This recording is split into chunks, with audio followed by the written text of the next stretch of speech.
और अब बात बंगाल में बदलती सियासी बाजी की। चुनाव खत्म हो चुके हैं, लेकिन घमासान अब भी जारी है।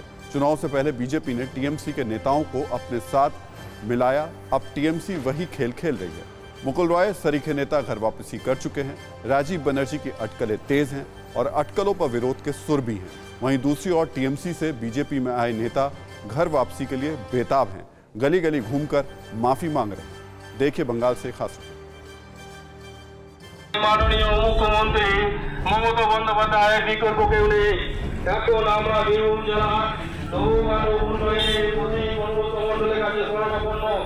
बंगाल में जगह जगह पर ऐसी तस्वीरें और आवाजें दिखाई और सुनाई दे रही हैं।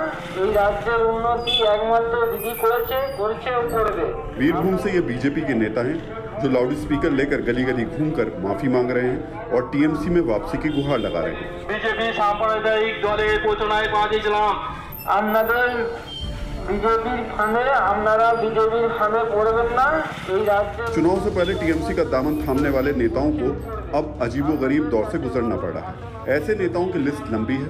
चुनाव के वक्त बीजेपी में शामिल हुए राजीव बनर्जी अब फिर टीएमसी में आने की कोशिश में लगे हैं, लेकिन हर किसी की किस्मत मुकुल राय जैसी नहीं होती। राजीव बनर्जी की टीएमसी में वापसी की खबरों से ही सड़कों पर विरोध प्रदर्शन शुरू हो गया है। ये नजारा डोमजूर विधानसभा क्षेत्र का है और यहाँ पूर्व विधायक और मौजूदा बीजेपी नेता राजीव बनर्जी के खिलाफ विरोध हो रहा है। स्थानीय टीएमसी के कार्यकर्ता पार्टी में राजीव बनर्जी की वापसी के खिलाफ हैं।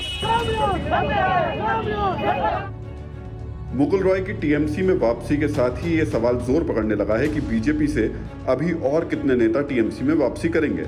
हालांकि ममता बनर्जी ये साफ कर चुकी हैं कि विश्वासघात करने वालों की पार्टी में कोई जगह नहीं है।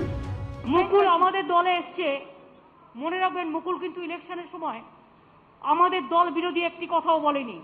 মুকুল Roy joined, it is final and from our side we welcome, that is final.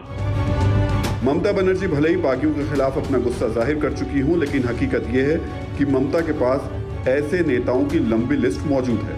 अगर दल बदल के सियासी समीकरण पर नजर डालें तो 2019 से 2021 तक 1 दर्जन विधायकों सहित 30 नेता टीएमसी से बीजेपी में शामिल हुए। विधानसभा चुनाव में 8 विधायक सहित 16 नेता चुनाव हार गए।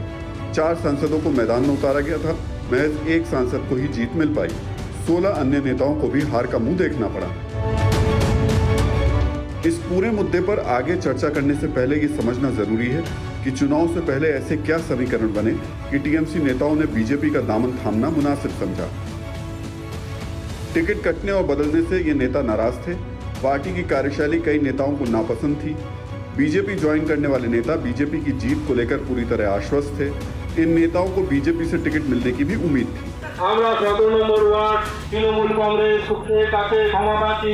लेकिन चुनाव नतीजों ने दल बदलू नेताओं को तगड़ा झटका दे दिया। टीएमसी में वापसी की इच्छा रखने वालों के लिए इसके कई कारण हैं। ये कारण ऐसे हैं जो भविष्य की राजनीति की दशा और दिशा भी तय करेंगे। जैसे चंद महीनों बाद बंगाल में पंचायत चुनाव होने हैं। बीजेपी से टीएमसी में आने वाले नेताओं को उम्मीद है कि अगर वापसी हुई तो शायद पंचायत चुनाव में कुछ बात बन जाए।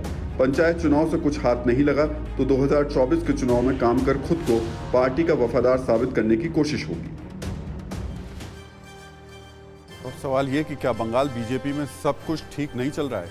ये सवाल इसलिए क्योंकि आज कानून व्यवस्था के मुद्दे पर बंगाल में विपक्ष के नेता शुभेंदु अधिकारी राज्यपाल से मिलने के लिए पहुंचे थे।